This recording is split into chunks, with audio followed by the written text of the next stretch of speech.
buenos días a todos. En primer lugar, como corresponde a hoy, sería feliz año nuevo, ¿no?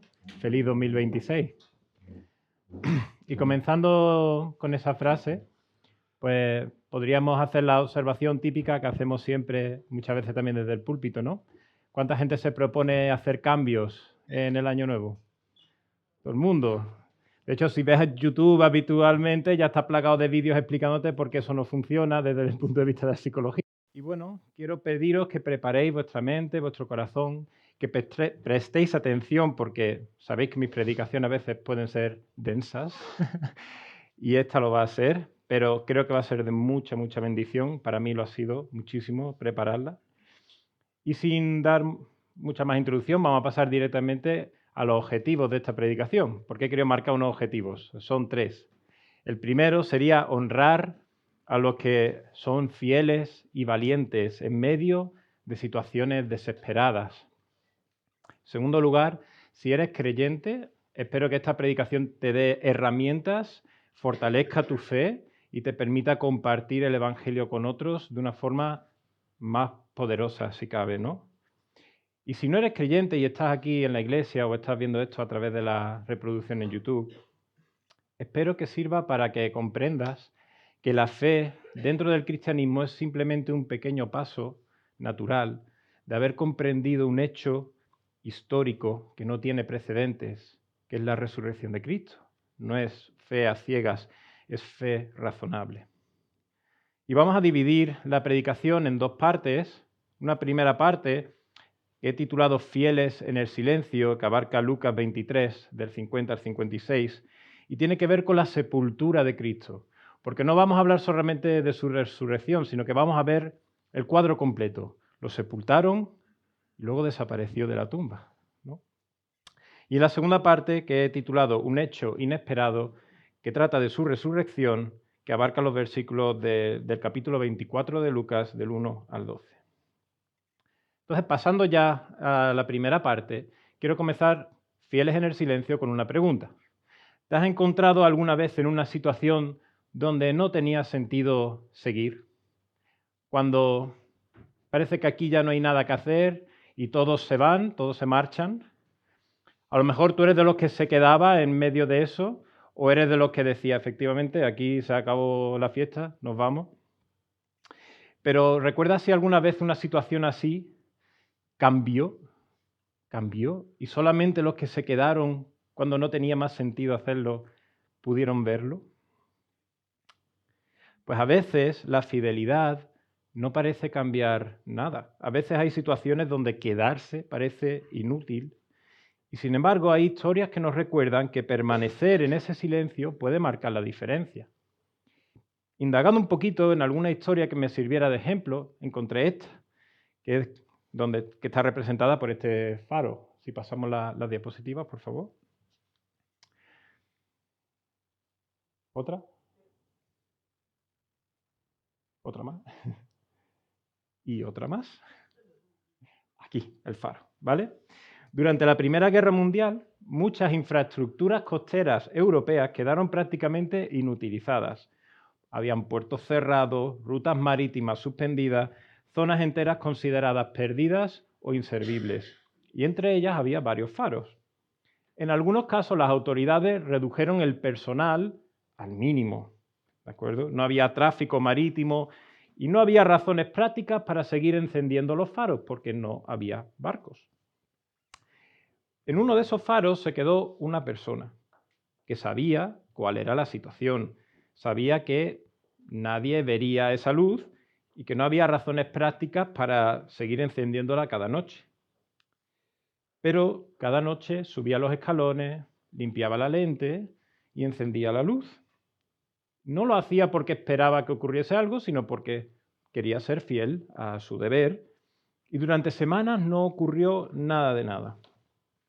Hasta que una noche un barco aliado que estaba dañado, desorientado y perdido, divisó una luz que no esperaba encontrar, que le marcó tierra firme y evitó un naufragio. Cuando después se investigó por qué aquel faro seguía encendido, la respuesta fue muy sencilla. Alguien permaneció cuando ya no tenía sentido hacerlo. Y teniendo en mente esta historia, vamos a contrastarla con el pasaje que tenemos en Lucas, que dice así: había un varón llamado José de Arimatea, ciudad de Judea, el cual era miembro del concilio, varón bueno y justo. Este, que también esperaba el reino de Dios y no había consentido en el acuerdo ni en los hechos de ellos, fue a Pilato y pidió el cuerpo de Jesús. Y quitándolo, lo envolvió en una sábana y lo puso en un sepulcro abierto en una peña, en el cual aún no se había puesto a nadie. Era el día de la preparación y estaba para comenzar el día de reposo. Y las mujeres que habían venido con él desde Galilea siguieron también y vieron el sepulcro y cómo fue puesto su cuerpo. Y vueltas prepararon especias aromáticas y ungüento y descansaron el día de reposo conforme al mandamiento. Bien, ¿tenemos el pasaje? Pues lo primero que me preguntaba cuando leí el pasaje era: ¿quién es José de Arimatea? ¿Quién es este hombre?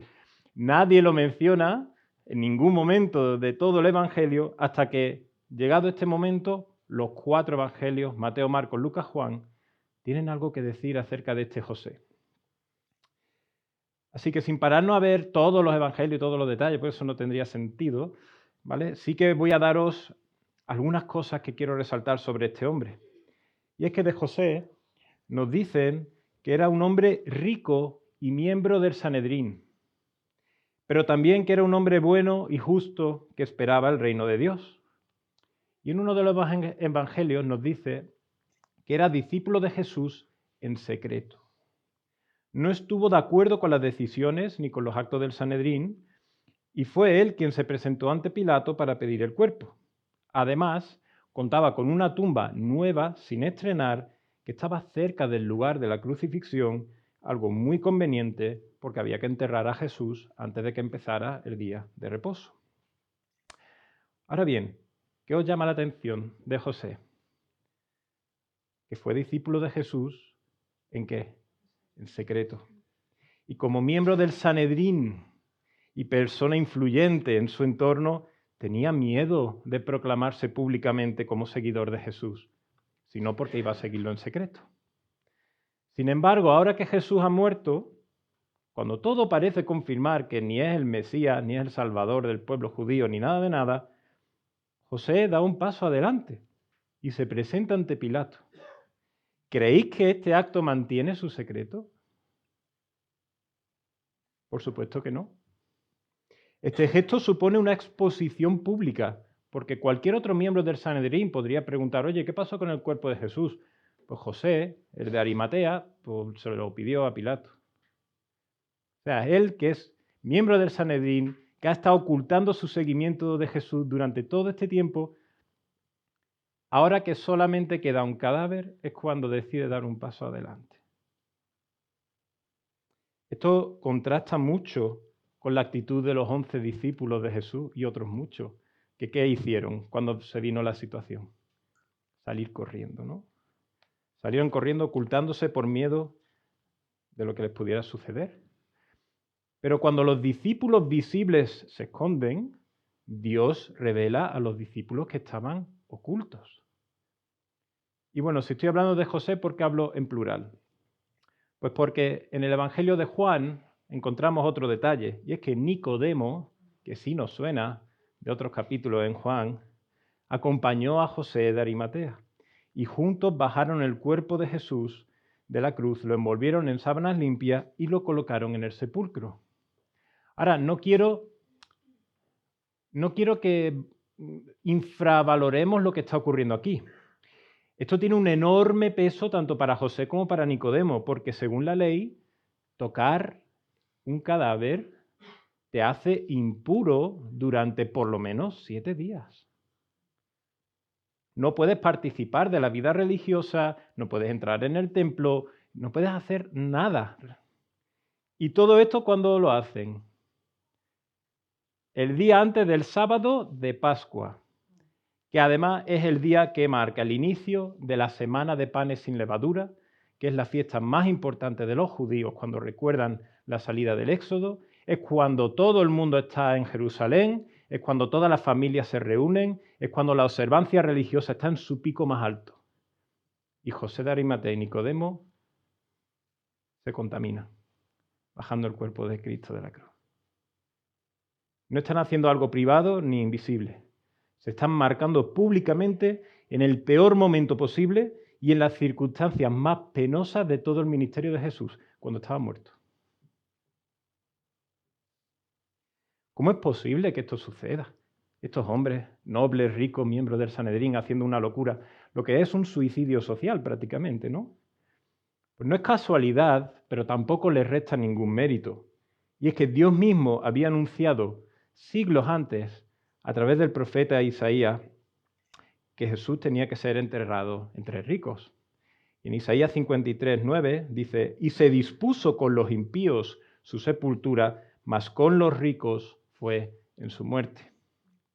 Cuando Dios promete algo, cuando Dios nos detalla algo del futuro, Él lo va a cumplir hasta el último detalle. Y bueno, no podemos cerrar esta sección de fieles en el silencio sin hablar de las mujeres, porque son extremadamente importantes. Lucas no las presenta como un detalle secundario, sino que nos la identifica. Dice, son las mujeres que habían venido con él, desde Galilea. Estas eran discípulas de largo recorrido, que estuvieron desde el comienzo del ministerio y están ahora en el momento más oscuro.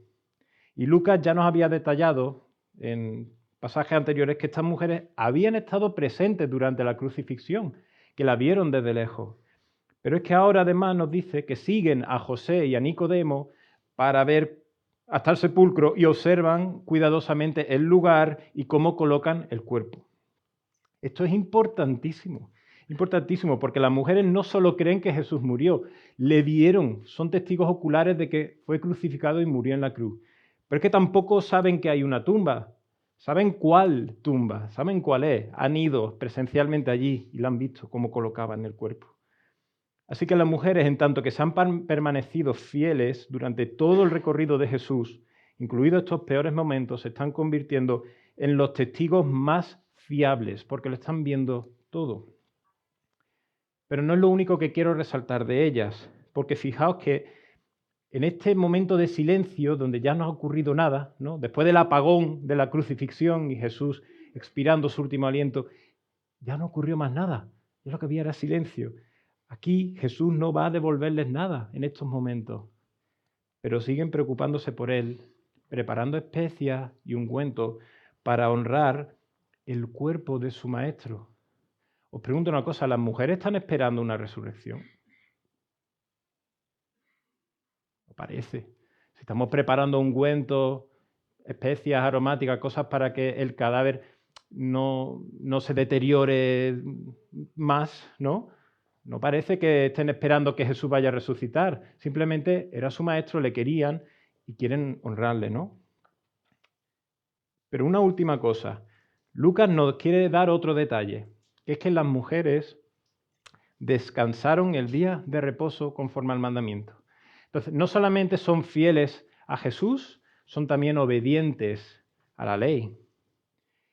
Y esto se puede pasar por alto muy rápido, pero ¿cómo fueron esas 24 horas para esas mujeres? Que estaban deseando correr al cuerpo de su Señor, preparando todo para Él, pero quédate quieto, 24 horas en tu casa sin hacer nada, esperando y esperando. Y estos son los personajes que estuvieron en la sepultura de Jesús, que por lo menos el Evangelio nos detalla, ¿no? José de Arimatea, Nicodemo y las mujeres. Y quiero cerrar esto con las siguientes aplicaciones. Vamos a pasar a la diapositiva. Algunas ideas que podemos sacar de aquí. Dios no siempre actúa cuando nosotros queremos, pero siempre actúa como ha prometido, es lo que decíamos. Si Él ha prometido algo, lo va a cumplir. Que Dios se puede valer de personas que no nos esperamos.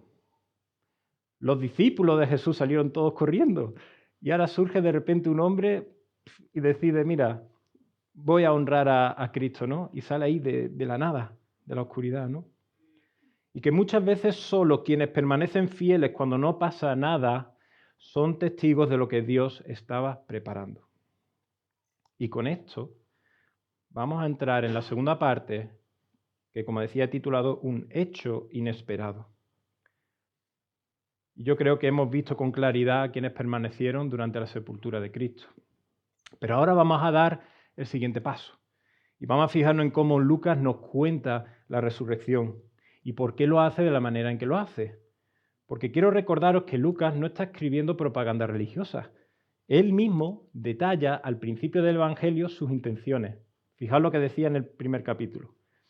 Puesto que ya muchos han tratado de poner en orden la historia de las cosas que entre nosotros han sido ciertísimas, tal como nos lo enseñaron los que desde el principio lo vieron con sus ojos y fueron ministros de la palabra, me ha parecido también a mí, después de haber investigado con diligencia todas las cosas desde su origen, escribírtelas por orden, oh excelentísimo Teófilo, para que conozcas bien la verdad de las cosas en las cuales has sido instruido.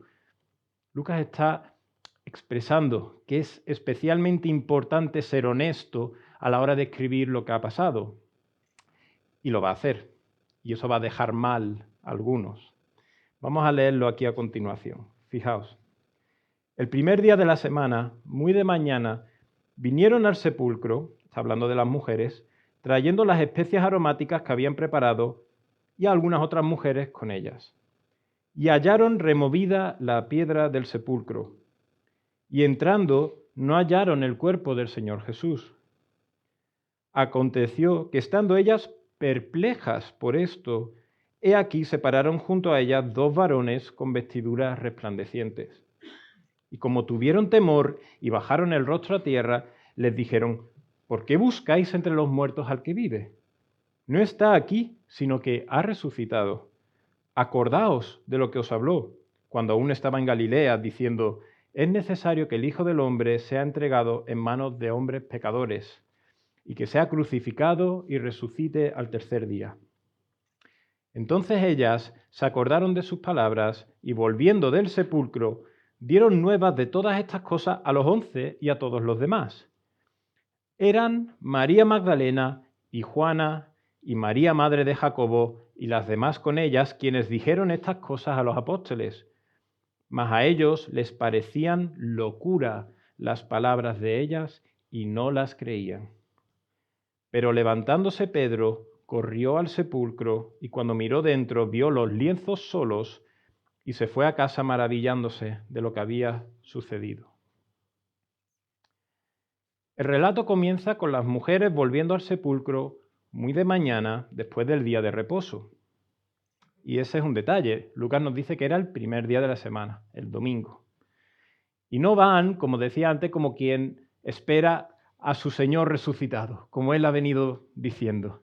No, van con las especias y van a cuidar del cuerpo de Jesús. Pero al llegar se encuentran que la piedra está removida y extrañadas entran y se encuentran con que no hay ningún cuerpo. Y ahora quiero hacerte una pregunta. Suponte que una persona muy conocida o cercana para ti ha fallecido hace poco, se ha enterrado y a los 2 días vas a la tumba y te encuentras que no hay cuerpo ninguno. ¿Cuál es tu primera reacción?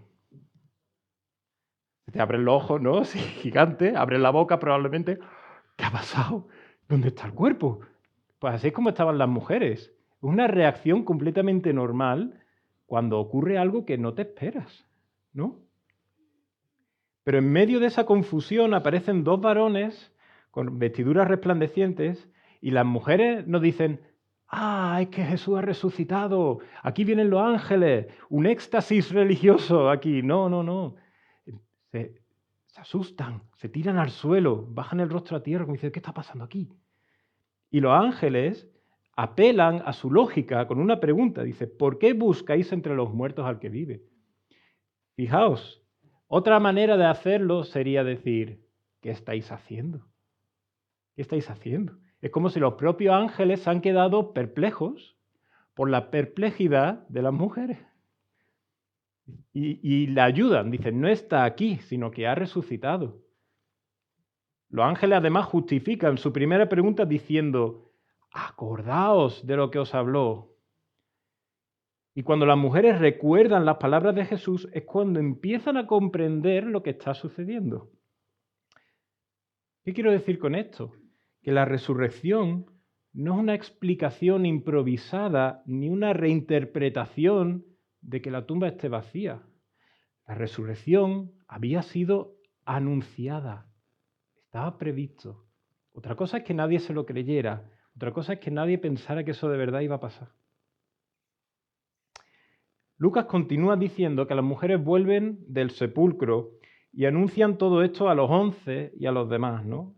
Y aquí introduce un detalle que nadie que quiera inventar una historia haría en su sano juicio, que es dar nombres. Dice María Magdalena, Juana, María madre de Jacobo. Estas mujeres eran reales, identificables, y Jerusalén y toda esta zona no es Estados Unidos, es chiquitito, es relativamente fácil encontrar a estas personas. Si eres un escéptico de la época y estás leyendo esto, podrías buscar a estas mismas mujeres si seguían vivas o algún familiar cercano y preguntarles directamente. Es como que Lucas, al poner aquí sus nombres, está invitando a alguien a decir, compruébalo, ve y compruébalo. Pero no son solo nombres, es que además son mujeres. Y las mujeres en aquella época, su testimonio no valía nada. Nada es nada. Si alguien estuviera inventando una historia para fundar una religión, este sería el peor comienzo posible. Es el peor comienzo posible. ¿Tus testigos son mujeres? Pero es que Lucas no está eligiendo sus testigos. Él se está ciñendo a contar lo que pasó. Y si fueron las mujeres las que estaban allí, pues entonces son mujeres las que van en el relato. Pero lo lógico para alguien que sabe que está escribiendo algo falso y que quiere inventar, hubiera sido poner a otros testigos más fiables, como hombres de confianza, líderes, héroes. El propio Sanedrín te sirve. Es más, ahora vamos a llegar justo a esos versículos donde el autor se estaría pegando un tiro en su propio pie. Porque cuando las mujeres van a contárselo a los hombres, a esos futuros líderes de la iglesia, ¿cómo reaccionaron? Les parecía locura las palabras de ellas y no les creían. Este es el grupo fundador de la religión supuestamente inventada más grande de Occidente. Insisto, si esto fuera propaganda y estás intentando vender tu relato, y más en esta época, este detalle deberías de haberlo por lo menos ocultado. Ya no es solamente que tus testigos son mujeres, es que los hombres con los que cuentas han rechazado ese testimonio de entrada. Pero Lucas ha dejado estos detalles porque está escribiendo historia, no un spot publicitario. Y bueno, la reacción de los discípulos tampoco quiero que nos sorprenda, porque son discípulos que, si hemos leído el resto del Evangelio, llevan un largo recorrido con Jesús, cuestionándole, interpretando mal las bienaventuranzas, las parábolas, un montón de cosas, y Jesús continuamente corrigiéndoles. Su reacción de rechazo deberíamos considerarla natural, porque pensadlo bien, están igual de perplejos que las mujeres cuando se encontraron la tumba vacía. Otra vez, no hay un grupo de discípulos diciendo, mi Señor dijo que iba a resucitar y por fin han llegado las mujeres a contárnoslo. No, es que nadie se lo esperaba. Todos dieron por perdido a Jesús, su ministerio, todo cuando Él murió. Pero hay un discípulo que Lucas quiere detallarnos, con el que cierra este pasaje, que es Pedro, que sale corriendo al sepulcro, mira adentro y solo ve los lienzos y se va a casa maravillado. Y de esta sección de Pedro quiero sacar dos cosas. ¿Qué pensáis de este detalle de que solo encontró los lienzos? ¿Creéis que si alguien roba el cuerpo de Jesús, va a pararse a desenvolverlo con lo desagradable que tiene que ser además un cadáver? ¿Y va a llevarse el cuerpo desenvuelto para dejar ahí los lienzos solos? ¿Creéis que tiene sentido? Los lienzos funcionan como una evidencia física de la resurrección. Y lo segundo, ¿qué pensáis de la reacción de Pedro? Porque dice que se fue maravillado, pero Lucas no va contando que entonces Pedro comenzó a predicar sobre la resurrección. No. Pedro se maravilló, pero no comprendía del todo lo que estaba pasando. Y de aquí sacamos otra aplicación, que es que la fe no nace de golpe, sino cuando los hechos empiezan a imponerse, cuando la evidencia se amontona y comienza a acumularse. Y lo mejor de todo es que este relato y los versículos que van a venir más adelante plasman nuestra realidad perfectamente, que es que diferentes personas necesitan diferentes grados de evidencia para creer. Veremos que para los apóstoles esto fue un cúmulo de la crucifixión de Jesús, la tumba vacía, el testimonio de las mujeres y luego su aparición delante de ellos. Y no nos olvidemos de Tomás, porque para él ni eso fue suficiente, necesitó comprobarlo con sus propias manos. Así que, ¿qué podemos aprender o concluir de esta sección? Pues que Lucas escribe su evangelio como un reportaje histórico e incluye los detalles que podríamos esperar de un relato cierto y verídico, no de propaganda.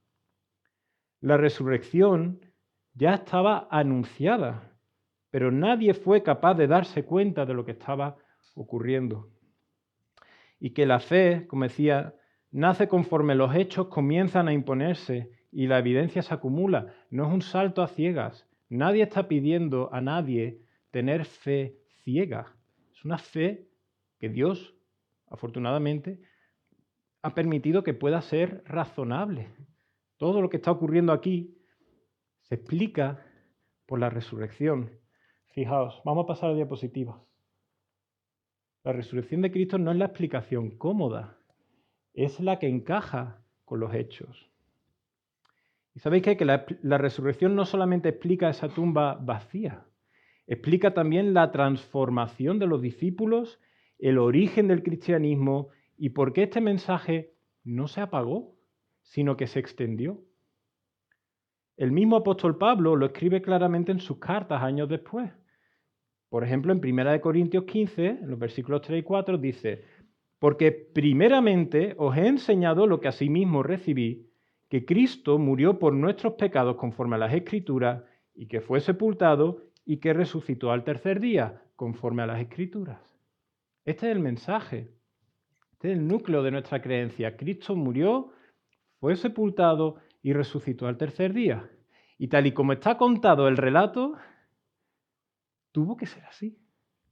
Porque hay una cantidad de detalles que cualquiera que está inventando algo, está intentando fundar una religión falsa, que no los metería.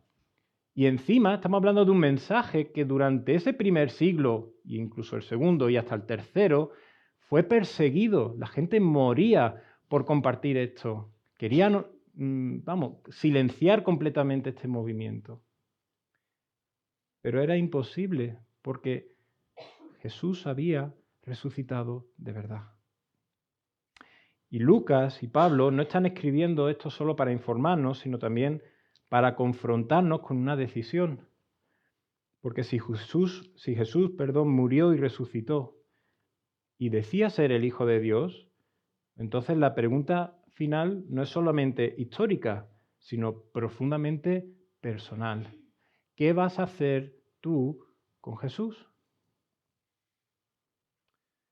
Y si aún no has reconocido a Dios, que eres pecador, que Cristo murió en tu lugar y que resucitó para vencer a la muerte y darte perdón y vida eterna, hoy, que además comenzamos el 2026, podría ser ese día que te acerques a Él. No con una fe ciega, sino con una fe razonable. Y que puedas experimentar un cambio que no se agote en febrero o en marzo, sino que pueda ser un cambio permanente para tu vida. Y vamos a cerrar en oración. Sí, Padre Celestial, queremos darte gracias por este mensaje, que es un mensaje principalmente de amor, Señor, del amor que tú tienes por nosotros. Y queremos darte gracias porque Jesús de verdad vino, de verdad murió y de verdad tú le resucitaste, Señor, para darnos la esperanza de vida eterna que podemos tener hoy y el perdón de pecados que tú querías darnos, Padre. Yo te ruego que este mensaje, Señor, llegue a donde tiene que llegar, a esas mentes, a esos corazones, escuchándolo. Que podamos, como iglesia, anunciar tu evangelio, Padre, para que tu amor llegue a todas partes, para que las personas entiendan que tú no le estás pidiendo un salto al vacío, sino simplemente contemplar lo que tú mismo has conservado a lo largo de los siglos en tu palabra. Con esto, Señor, te pedimos que tú bendigas el resto del culto, en el nombre de Jesús.